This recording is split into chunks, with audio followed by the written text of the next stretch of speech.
వినవలసిందిగా కోరి ప్రార్థిస్తున్నాం. ఈ కాలనీలో ఉన్న ప్రతి కుటుంబాన్ని దేవుడు దర్శించాలి.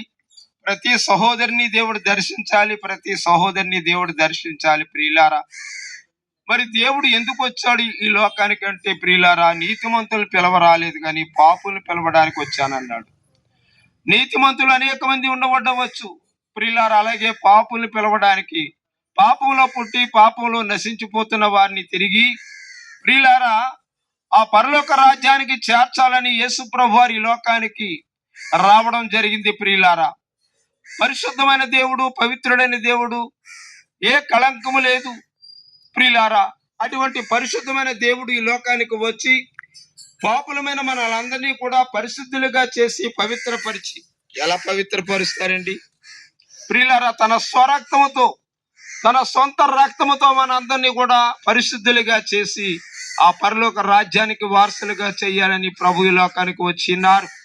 33.5 సంవత్సరాలు ఈ లోకంలో జీవించి 3.5 సంవత్సరాలు అద్భుతమైనటువంటి సేవను చేశారు. ప్రియులారా, ఆ 3.5 సంవత్సరాలు సేవా జీవితంలో చెప్పి అన్నారు, ఇదిగో పరలోక రాజ్యము సమీపించినది, ప్రతి ఒక్కరు కూడా మారు మనసు పొందండి.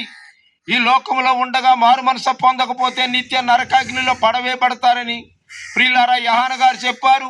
అలాగే అపోస్తలుడైనటువంటి పౌలు మహాశయుడు కూడా సువార్త యాత్రలో ప్రియులారా ప్రతి ఒక్కరు కూడా మార్పు చెందాలి.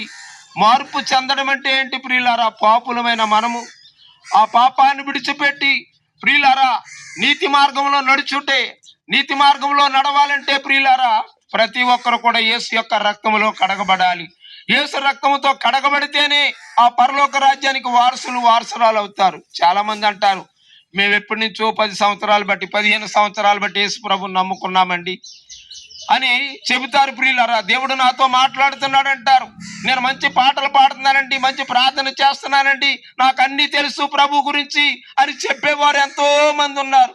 ప్రియులారా, ఎవరు ఎన్ని చేసినా ప్రియులారా ఈ లోకంలో ఉండగానే ప్రియులారా మరి లాజరు ఏ రీతిగా జీవించాడో, యథార్థమంతుడిగా, న్యాయమంతుడిగా, నీతిమంతుడిగా, దేవుని యందు భయభక్తులు కలిగి జీవించాడు.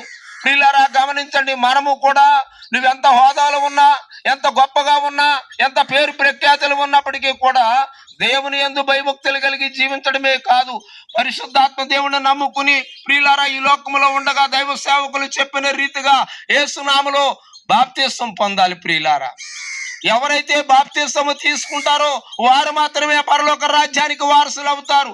ఈ లోకంలో నువ్వు ఎన్ని సంవత్సరాలు దేవుని మందిరానికి వెళ్ళినా బాప్తిసము తీసుకోకపోతే దేవునితో పాలు పంపులు పొందలేవు. అది గమనించండి. బాప్తిసం తీసుకోవాలి, ఆ పరలోక రాజ్యానికి వారసులు కావాలని మీ అందరికీ కూడా మరి ఈ మైక్ ద్వారా మీకు వినిపిస్తున్నా. ప్రియులారా, మా బిడ్డలు ఇదిగో పత్రికలు తీసుకొస్తూ ఉన్నారు. ఆ పత్రికలు తీసుకుని పక్కన పారవేయకండి, చదవండి, నిజ దేవుని తెలుసుకోండి, మారు మనసు పొందండి, ఆ పరలోక రాజ్యానికి వారసులు కమ్మని మీ అందరినీ కోరి ప్రార్థిస్తున్నాను. ఎందుకంటే ఇదిగో దైవ సేవకులు సుధాకర్ బాబు గారు, మరియమ్మ గారు ఎంతో ప్రయాసపడి పత్రికలు ముద్రించి ఇదిగో ప్రియులారా ఎంత ధనం ఖర్చైనా ప్రతి సోమవారం అనేక గ్రామాలకు తిరుగుతూ మరి అనేక మందికి ఈ రాజ సువార్త పంచిపెడుతున్నారు. దయచేసి గమనించండి ప్రియులారా, ప్రతి ఒక్కరూ మారు మనసు పొందండి. యేసు మరి ఆ పరలోక రాజ్యానికి వారసులు కావాలని ప్రార్థిస్తూ మాటలు ముగిస్తూ మీ అందరి కొరకు చిన్న ప్రార్థన.